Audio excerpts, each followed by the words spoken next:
एक जवान आदमी ने प्यार से एक बूढ़े भिखारी और 100 युवान दिए, लेकिन भिखारी ने अचानक उसे आशीर्वाद देते हुए कहा कि उसने किस्मत को हराने में उसकी मदद की है। बूढ़े भिखारी को देखकर वो जवान आदमी मुड़ा और खरगोश से भी तेज भाग गया।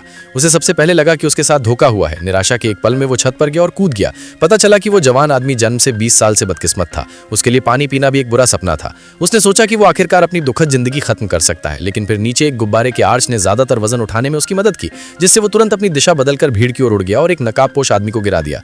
जवान आदमी को कोई चोट नहीं आई, लेकिन नकाबपोश आदमी बुरी तरह घायल हो गया और रेंगता हुआ भाग गया। उठ नहीं पा रहा था और अचानक उसके बगल में टोपी पहने आदमी ने अचानक उसे पहचान लिया कि वो वही वांटेड क्रिमिनल है जिसे वे पकड़ रहे थे। जिया हुआ न सिर्फ मासूम था, बल्कि अपनी बहादुरी के काम के लिए अनजाने में हीरो भी बन गया, जिसे 20,000 युवान का इनाम मिला। इस जबरदस्त खुशी ने उसे बूढ़े भिखारी की बातें याद दिला दी। क्या ऐसा हो सकता है कि बूढ़े भिखारी ने सच में उसकी किस्मत बदल दी हो? वो जवान आदमी खुशी खुशी घर जाने और अपने परिवार को खुशखबरी सुनाने के लिए तैयार हो गया, लेकिन सड़क पार करते समय वो गलती से एक सीढ़ी चूक गया और गिर गया। लेकिन उसे हैरानी हुई, इस बार उसने अपने आप एक खूबसूरत कलाबाजी की और सुरक्षित जमीन पर उतर गया।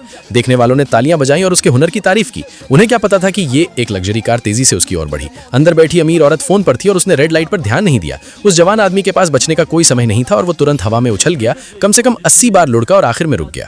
क्या उसे बदकिस्मत नहीं माना जाता था? वो फिर से बदकिस्मत क्यों था? अजीब बात यह है कि इतना सब होने के बाद भी जिया हुओ को बस मामूली खरोंचे आई। अंकल हैट के बीच बचाव करने के बाद औरत को जिया हुओ से माफी मांगनी पड़ी और उसे हर्जाने के तौर पर 5,000 युवान देने पड़े। लेकिन औरत ने कहा कि उसने कभी किसी से माफी नहीं मांगी और वो 2,000 युवान और देना चाहेगी। ये पैसे की बात नहीं थी। जिया हुओ ने साफ मना कर दिया।